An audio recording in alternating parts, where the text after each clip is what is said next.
I can't do this job anymore. I don't know how much longer I can pretend everything is normal. The things I've seen, they don't belong in reports. They don't fit into our clean little categories of criminal activity.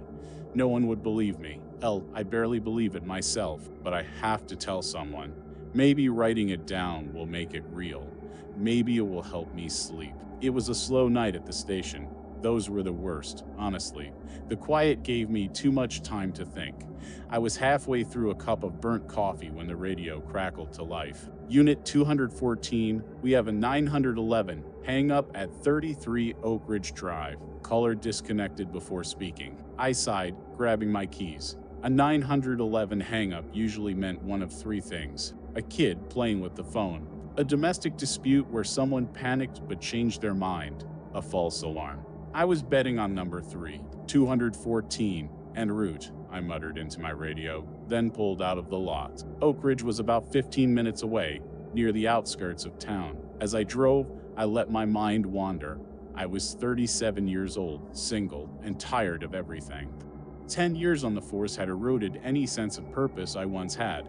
I wasn't solving crimes. I was putting out fires that never really went out. I turned onto Oak Ridge Drive. It was one of those older neighborhoods, full of houses that had seen better days but were still standing because no one had the heart or the money to tear them down. No streetlights, just my headlights cutting through the dark. 33 Oak Ridge stood at the end of the block. It was a 2-story Victorian, the kind with a wide porch and tall, narrow windows. The place looked abandoned, overgrown yard, peeling paint, a front door that looked like it hadn't been opened in years. I double-checked the address. This was the place. I radioed back, 214, on scene. No visible disturbance. Copy 214. Neighbor reported lights on inside. I frowned. The house was completely dark. I stepped out of the cruiser, my boots crunching on the gravel driveway. The air was still, too still. There wasn't even a breeze, just that thick, suffocating silence. I knocked on the front door. Police? Anyone home? No answer. I knocked again, harder, still nothing.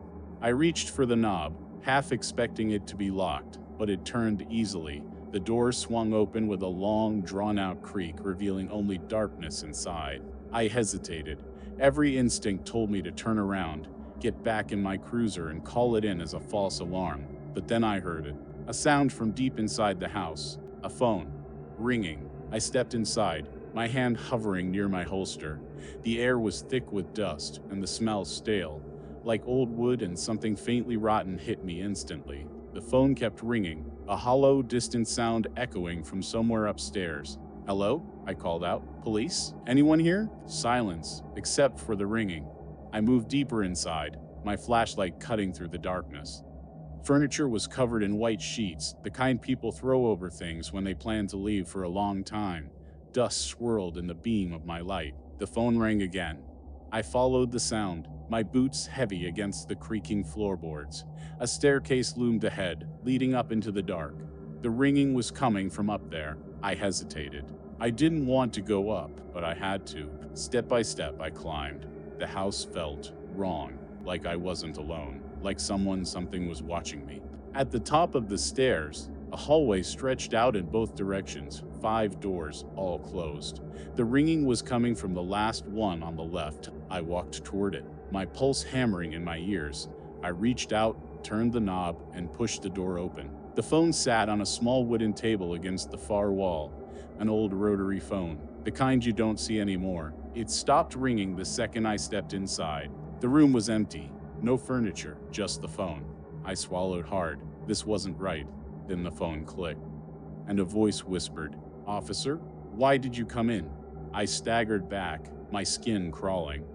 The voice was wrong, distorted, like a recording played too slow. I turned on my heel and bolted out of the room. I was halfway down the stairs when I heard it. Footsteps, coming from upstairs. Not running, not stomping, just walking, slowly, deliberately. I didn't look back. I ran. I reached the front door, grabbed the knob, and the door slammed shut on its own. I yanked, pulled, threw my weight against it. Nothing. Then, a whisper, right behind me. "You shouldn't have answered." I spun around, my gun drawn. The hallway was empty, but something was coming. I couldn't see it, but I felt it. The air grew colder, the silence heavier, pressing against my skull like a vice. Shadows seemed to shift, bending toward me. Then, from the top of the stairs, a shape. Not a person, not really. Tall, too tall. Its limbs were long and wrong, its head tilted at an unnatural angle, and it was moving toward me. I fired. Once, twice, 3 times. The bullets did nothing. The thing just kept coming. And then, the phone rang again. Loud, shrieking, filling every inch of the house with its piercing wail. The thing stopped. It turned its head toward the sound, as if listening, and in that instant, I moved. I grabbed my radio. Officer down, I need backup at... The radio screeched. Static, ear-splitting, and distorted. And beneath the static, laughter, not human, not real. I threw my shoulder against the door, putting everything I had into it. It burst open. I didn't look back. I ran. Backup arrived 12 minutes later. The house was empty. No signs of forced entry. No phone. No bullet casings. Just an abandoned house. I reviewed the 911 call logs the next day. No record of a call from 33 Oak Ridge. No hang-up. Nothing. And here's the part that keeps me up at night. That house? It burned down 20 years ago. The entire family inside gone. And every few years, someone gets a call, and someone answers. I don't patrol that area anymore. I don't answer 911 hang-ups. Because I know what happens next. And I'm not going to be the next one to disappear. I never believed in ghosts. Even after 8 years on the force, responding to late-night calls about shadows in the backyard or figures at the end of the hallway, I chalked it all up to paranoia, exhaustion, or drugs. People see what they want to see when they're afraid. At least, that's what I told myself until I answered the call at 917 Ashwood Drive. It was a slow night. I had just finished my 3rd cup of bad gas station coffee when dispatch crackled through my radio. Unit 24, report of a 10:31 at 917 Ashwood Drive. Caller states there is an intruder in the house. Homeowner is locked in the upstairs bathroom. A burglary in progress. Finally, something to break the monotony. Copy that. En route, the neighborhood was one of those suburban developments where every house looked the same: neat lawns, 2-car garages, porch lights casting warm glows against identical brick facades. Ashwood Drive was quiet, the kind of place where trouble didn't usually happen. But as I pulled up in front of 917, I noticed something strange. The house was completely dark. Not a single light inside, despite the caller supposedly hiding upstairs. No sign of forced entry, no movement. I stepped out, one hand resting on my holster, and approached the front door. It was unlocked. Police? I called, pushing it open. Silence. The air inside was stale, thick with the scent of dust and something faintly metallic. I reached for my flashlight and swept the beam across the entryway. The house was empty, or at least, it looked that way. Furniture sat undisturbed. A television remote rested on the arm of a couch. A glass of water on the coffee table, half empty. Then I saw the phone. It was lying in the middle of the floor, screen glowing. The call to 911 still active. A cold prickle crept up my spine. Dispatch, I'm inside the residence. No sign of forced entry. Caller is not responding. Copy that? Unit 24, proceed with caution. I took a step further, my boots echoing against the hardwood. The floor creaked, not beneath my feet, but somewhere deeper in the house. Hello? No answer. I moved through the kitchen, checking for any signs of disturbance. Nothing. The cabinets were closed, the dishes neatly stacked. The back door was locked. Then another creak, this time from upstairs. A slow, deliberate shift of weight. My pulse quickened. I climbed the staircase, each step groaning under my weight. The hallway at the top stretched into darkness, doors lining both sides. I listened, holding my breath. Another noise this time, a whisper. A shuffling sound came from behind the door at the end of the hall. The bathroom, the one where the homeowner was supposedly hiding. I reached for the knob, heart hammering. Sir, this is the police. I'm coming in. I turned the handle and pushed. The bathroom was empty. No sign of a struggle, no sign of anyone. The window was latched. The shower curtain was pulled back. Nothing. But then I saw it etched into the mirror. written in something smeared and dark. "It's not your reflection." A wave of nausea rolled through me. The hair on my arms stood on end. I turned instinctively toward the mirror, lifting my flashlight. My reflection stared back, but it wasn't right. My breath caught in my throat. The man in the glass was me, but not quite. His eyes were just a shade too dark. His lips curled slightly at the edges, as if suppressing a smirk. And then, as I watched, he blinked. I didn't. A deep, gut-wrenching sense of wrongness spread through my chest. Every instinct screamed at me to run, to turn away. But I couldn't. I was frozen, locked in place by the thing staring back at me. Then it moved, not a trick of the light, not my own motion reflected back at me. It stepped forward. I stumbled back, my shoulders slamming into the doorframe. My flashlight flickered. In the dim beam, the figure in the mirror tilted its head, its grin widening, stretching past the limits of its face. The radio on my belt crackled violently, a burst of static so loud it sent a jolt of pain through my skull. Then, a voice, my voice. "Unit 24, what's your status?" My mouth went dry. I reached for my radio with a shaking hand. "Dispatch," I managed. There's something." The radio cut out. Then the reflection's hand pressed against the glass. Slowly, it curled its fingers, mimicking a knock. And from behind me, somewhere deep in the house, something knocked back. 3 slow, deliberate taps. My blood turned to ice. I bolted. I don't even remember running down the stairs. Don't remember throwing open the front door. I just remember the cold night air hitting my face as I stumbled onto the lawn, gasping for breath. The house stood silent behind me, its windows dark, its secrets locked away. I never found out who or what made that call. There was no homeowner. The number that dialed 911 didn't exist. The house had been vacant for years, but sometimes late at night, when I pass by Ashwood Drive, my radio crackles with static, and my voice whispers my name. The call came in at 2:47 a.m. "Dispatch to Unit 22. We have a possible 10-16 at 315 Sycamore Lane. Neighbor reports screaming from inside the residence. No additional details. Please respond." I sighed and rubbed my face.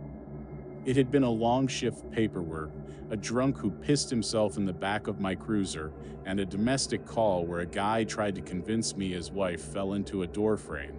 Just another night in uniform. "Copy, dispatch. En route now," I responded, starting the car. I'd been a cop for 9 years, long enough to lose the naive optimism that made you think you were out here saving the world. But I still believed in the job, at least, most days. Sycamore Lane was one of those forgotten neighborhoods where the houses were old, the lawns overgrown, and the streetlights dimmed at night like they didn't want to see what happened after dark.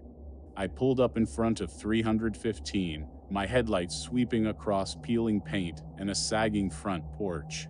The house looked empty, no lights, no movement, but something felt. I stepped out of the cruiser, the cold air biting through my uniform. The neighbor who called it in was nowhere to be seen. Typical.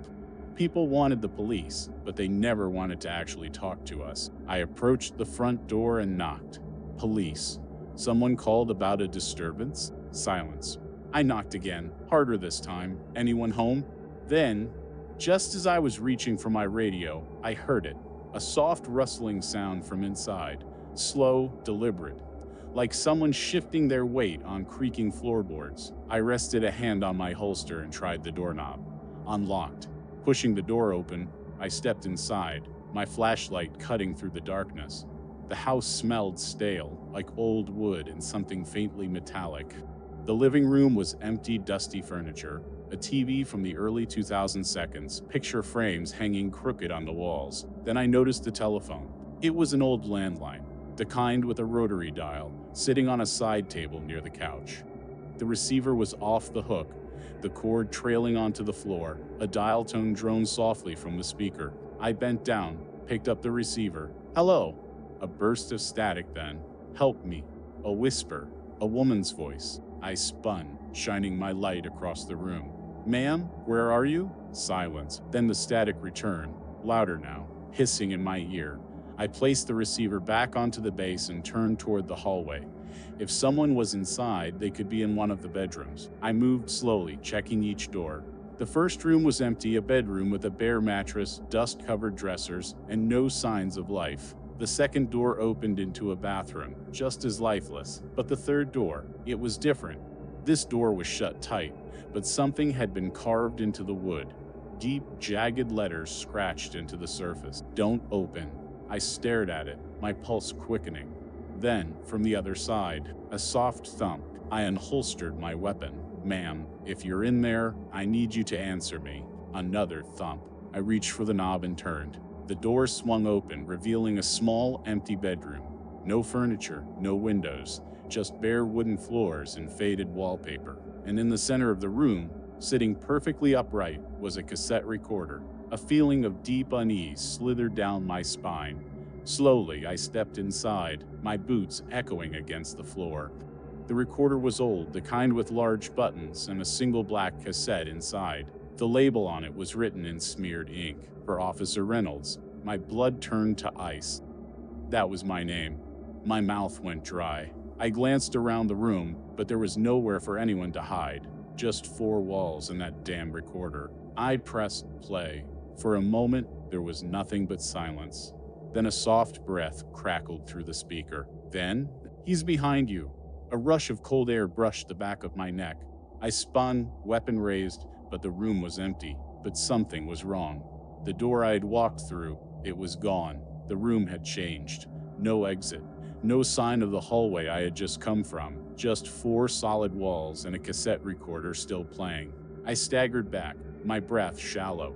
This wasn't real. It couldn't be real. "You shouldn't have come here," the voice on the tape whispered. The air in the room grew thick, pressing in on me, making my head swim. My radio crackled to life, and I grabbed at it. "Dispatch, I'm trapped. I need immediate backup at..." Static. Then a voice, my own voice. "Unit 22, responding to a disturbance at 315 Sycamore Lane. Ada, 5 minutes." It was my own transmission, from earlier. My mind reeled. I looked down at my watch, 2:47 a.m. I looked again, 2:47 a.m. The second hand wasn't moving. The radio crackled again. "Don't turn around."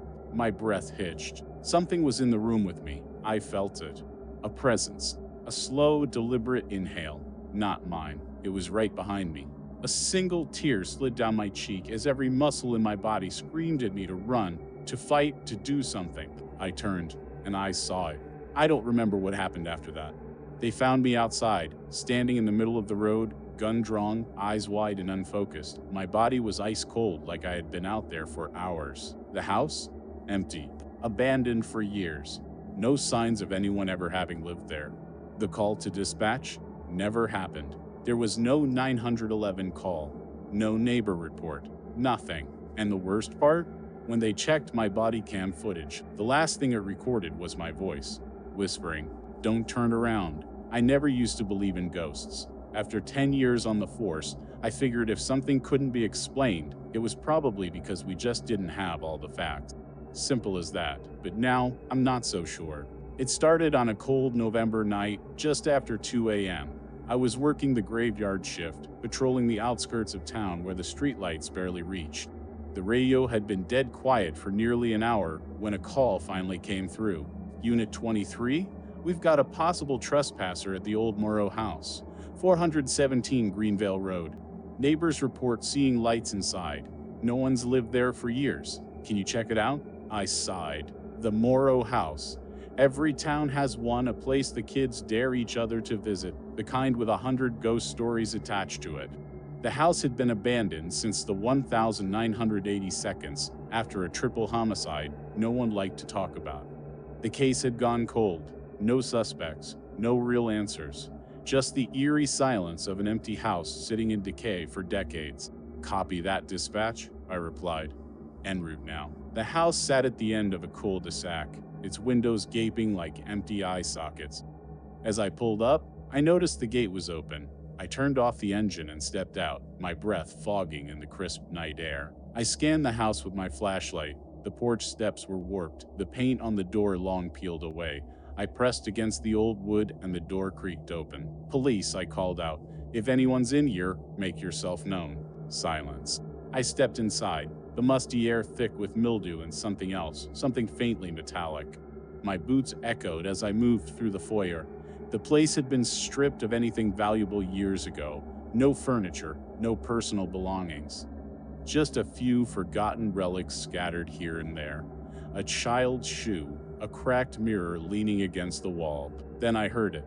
A noise from upstairs, a slow, dragging sound. I swallowed hard and reached for my radio. Dispatch, I think I've got someone inside, requesting backup. Static. I checked the signal strength full bars. No reason I shouldn't be able to get through. Another noise, this time a whisper, faint, almost like someone saying my name. I gripped my flashlight and gun tighter, forcing myself to move toward the staircase. Each step creaked beneath my weight. The air felt heavier the higher I climbed, like I was wading through something unseen. At the top of the stairs, the hallway stretched into darkness. My flashlight flickered. Then, a door at the end of the hall slowly swung open on its own. I raised my weapon. Come out now, hands where I can see them. Nothing. I took cautious steps toward the open room. Inside, the wallpaper was peeling and the floor was covered in dust except for a single set of footprints leading to the corner of the room.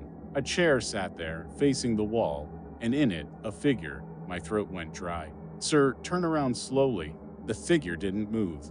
I swallowed hard and took another step forward. That's when I noticed the air around me had gone completely still. The usual sounds of the night crickets, the wind through the broken windows had vanished. I took one more step. The figure in the chair shifted, and then I saw it. Not a man, not anything human. A black shape, impossibly tall, with fingers too long and thin. The thing's head jerked unnaturally to one side as if listening. Then it whispered again. My name. I don't remember running. I don't remember how I got back to my patrol car. But suddenly, I was outside, slamming the door shut, my heart hammering in my chest. My radio crackled back to life. Unit 23? You there? I grabbed it, my hand shaking. Jesus Christ, dispatch! There's something in that house. I need backup now. A long pause. Then, the dispatcher's voice came through, confused. Unit 23. You checked that house 2 hours ago. We haven't heard from you since. I looked at the clock on my dash. 4:17 a.m. 2 hours. 2 hours I can't account for. I don't go near Greenvale Road anymore. The Morale House was torn down last summer, but some nights, when my shift is quiet, the radio still crackles with static, and underneath it, just barely audible, someone whispering my name.